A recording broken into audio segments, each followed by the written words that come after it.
Good morning, everybody. Yeah, I mean, I'm in love with technology, like I hope all of you here in this room. And I'm going to discuss how it relates to climate change. And let me tell you, it's not easy. And so to get this out of the way, I will leave you with this quote from Upton Sinclair, who says, "It's difficult to get a man to understand something when his salary depends on his not understanding it." And all of us are encouraged to make things that are more expensive and sexier for the clients, and then it's not necessarily helpful for the planet. So let's get it straight and remember this as we dive into sustainability. And first, I need to really quickly explain you what's climate change. So I have only 5 slides on this very topic, so it's going to be intense. This is the temperature for the past 2020 years. As you can see, it started around 1900 to go very steeply upwards because we had invented the steam engine. And the steam engine was the beginning of the Industrial Revolution, where we started to burn everything that we could find, including coal and oil and gas, in order to produce machines and make machines run. It has changed the world completely, and this is why France and Europe and the Western world is very different today from what it was 150 years ago, because we have machines, and these machines need energy, and energy produces greenhouse gases. And this creates global warming, and these are pictures that were taken a few months ago in many different parts of the world, from Pakistan, Canada, France. This is supposed to be a river, like the biggest river in France, like people on bicycles are riding it, which is not the main purpose of a river, of course, and fire in the southwest of France. And this is happening just with 1.1 degree of warming. 1.1 degree is this is what you get, right? And it's going to get worse. And we need to stop this. In short, if you go and read the report from the IPCC, which is GIEC in French, in short, if there is one thing to remember, is that climate change will make extreme weather events more frequent and more intense. Remember that. That's the one thing you need to know. The more we burn stuff, and oil and coal and gas, the warmer it gets and the worse it gets. Where does this lead us? Well, this is the greenhouse emissions. It's going up. It has been for the past 100 years or so. And we have different scenarios, different trajectories. The one we're currently heading is the one with the red arrow on the right. The current policies take us to 2.5 to 2.9 degrees, which is really bad, because what we really want actually is to be as close as we can as 1.5 degrees, which is the green arrow on the bottom. And as you can see, there is a huge difference between the two. The Paris Accord say we need to go below 2 and as low as we can, hopefully 1.5. Actually 1.1 would be even better, of course, but it's gone. It's past us. If we're lucky, we're going to get at 1.5. And so many scientists say it's not even possible anymore. And to do this, and this is the example for a French citizen or someone living in France, is each of us emits roughly around 10 tons of CO2 equivalent per year. 10 tons. In order to reach the Paris Accord level, we need to go down to 2 tons a year. We need to divide our emissions by 5, which is amazing. It's a lot of work. It's not easy, but we have to do this if we want to have a future for humanity and our children, right? And so you'll see everybody in digital is going to say, oh, sure, technology is going to save us. And to some extent, technology can help. That's true. Technology can help. I don't think it's a solution, but it can help. And we'll see how it can help. Well, first, let's be clear. The IPCC work, the JET, the work done by the scientists at IPCC, it wouldn't work without computers. It works because they have simulation running on super fast computers. And also there are people from all around the planet that work together thanks to being remote from one each other. So remote work is actually enabling them to do their job. It's also enabling many of us to work and save greenhouse gases emissions because we travel less. Like we've been working on this event with Gael, even though he works, I don't know, is that 6,000 or 8,000 kilometers away from me, thanks to the internet. So it saves greenhouse gases.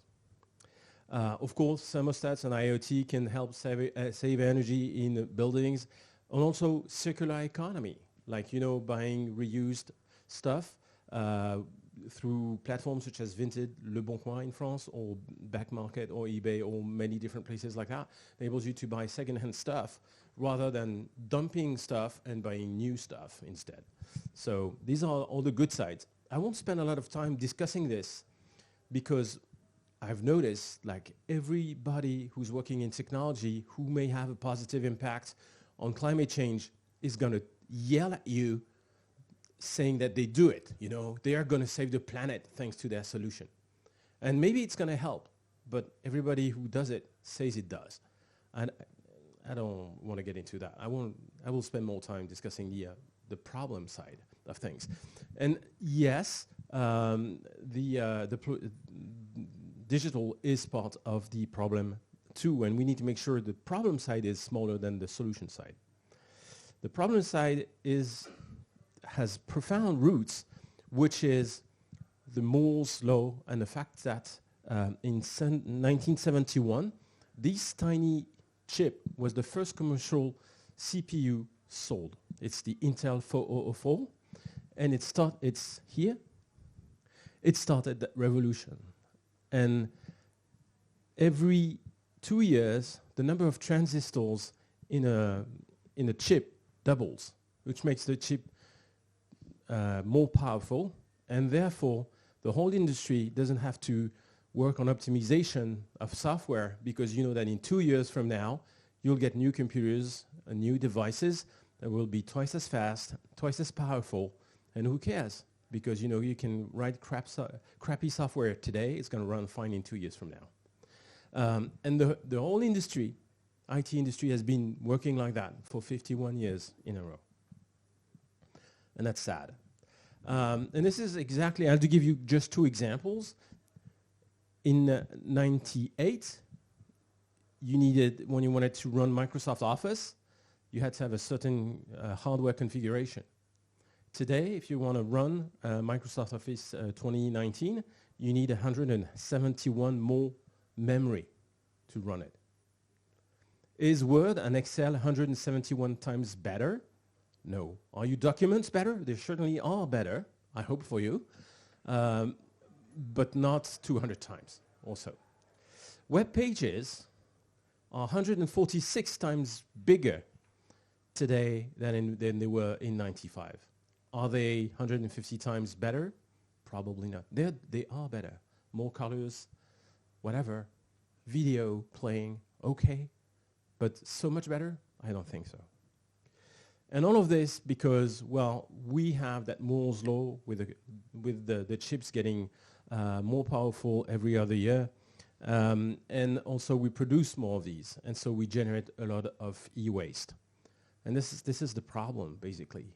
Digital's emissions are growing fast, and we need to reduce them drastically. We need to divide them by 5 between now and 2050. So this is the problem, and like I said, we're paid to ignore the problem. What are our biggest levers? Well, basically, this is the carbon footprint in France, and France is a bit special because it has a lot of nuclear power for electricity. So it means that basically 76% of carbon footprint in France is made by manufacturing terminals. The source is a study called INUM 2020, published by greenit.fr. It's available for free. It's in French, sorry, but it's really easy to read. I encourage you to read it. It's really good. And so, as you can see, usage, because electricity in France is not so much with carbon in it, makes it that usage is actually low carbon. Numbers for, say, Poland, where electricity is made out of coal, would be very, very different, because when you use a computer, it's actually coal-powered, and which make it very with very bad emissions. So how can technologies help? First, you need to get training. Luckily, we have here just outside something called the digital collage, which is in French, it's the fresque du numérique. I highly encourage you to participate to one of the seminars. It's wonderful. It goes with a fresque du climat, or climate collage. They are really two good things. In a half day, you learn a lot about this thing. Measure the impact of your work. You could use, for example, you could use something called Scaphandre, which is free software. You can find it on GitHub for measuring server impact. You could use greenit analysis on the web browser to measure web performance issue and stuff like that. And once you have that, you can optimize your architecture, you can optimize your software, you take what exists and you make it more efficient. But ideally, what you can do is eco-design, which is basically once you think about creating a new product, how are you going to make it so that its impact is as small as you can? Even maybe not design the product at all, like maybe you realize you don't really need it. That's the best solution. You save time and you reduce impact. But mostly what you can do is avoid contributing to planned obsolescence. Just to give you an idea, a smartphone like this one in the Western world is replaced on average after 23 months of usage. Less than 2 years, which is crazy. And on top of that, in 80% of cases, the thing still works when it's dumped and goes to e-waste. Why is that? Because new applications are, bigger, need more memory and stronger CPUs, and therefore people feel like their devices are slow. Devices don't get any slower. They just, we give them bigger applications. So that's the problem. So let's avoid doing that. Make sure what you produce works on less powerful terminals, also on older versions of the operating systems, and then make sure that they are compatible with GNU Linux, because in many cases, PCs are fitted with Linux instead of Windows to make them last longer. Is moving to the cloud a good way? Well, it could be, because basically moving to the cloud is outsourcing your servers to someone who does that at industrial scale and who does it probably better than you on a smaller scale, because it's their main job. But what can you expect from a cloud provider to be sustainable? Well, expect a data center that doesn't need a lot of water to cool the servers, and also make sure it uses less energy. This is what we do at Scaleway with our newest data center called DC5. The DC5 is amazing at saving energy and saving water. So make sure you look at these numbers when you pick a cloud provider. And also make sure that they reuse the hardware. Here at Scaleway, we do reuse the hardware, and our goal is to make our servers last for 10 years. Just to give you an example, at Facebook, they renew their servers every 2 years because they can. And I don't think it's a good idea. And so does your company have to do that? Well, a lot have changed over the past year or 2 years. For example, impact reporting became mandatory in France starting next month. with people, for companies that are more than 500 people. So it's not about reporting financial data, but also non-financial data that needs to be reported. Means carbon impact. So yes, the law is getting closer to you, and if you have a smaller company, then it's going to go. It's going to be later, but maybe 1 or 2 years from now. But it's going to happen. You will have to measure your carbon impact, which is good, because if you don't measure it, you can't change it. And also, the Generation Z really cares about this topic, and I understand. I agree with them. I support them. Nobody wants to work for a company that doesn't care about the planet and sustainability, and so you can't hire new people. Another example is that even the France has published the RGESN, which is the French government explaining how you can have a smaller impact when writing applications. And finally, the circular economy and the repairability index in France, USBC imposed in Europe, or in USA and New York, the Digital Fair Repair Act getting into action, which is, all of this is good. And finally, how can you help as an individual? The issue is the problem is systemic. It's just you as an individual. The whole system is made like that, and it's a problem. But we'll see how we can change it. The first thing I encourage you to do is, if you're French, you go to nogesteclimat.fr, or if you're German, this one, or otherwise this one, which is for several countries, where you can evaluate your carbon footprint. And once you know your carbon footprint, at least I've tried with this one, they tell you where you can improve it. And it's incredibly powerful to see where you can act as a person. You won't be able to, this is my next slide, so in case my friends are getting nervous.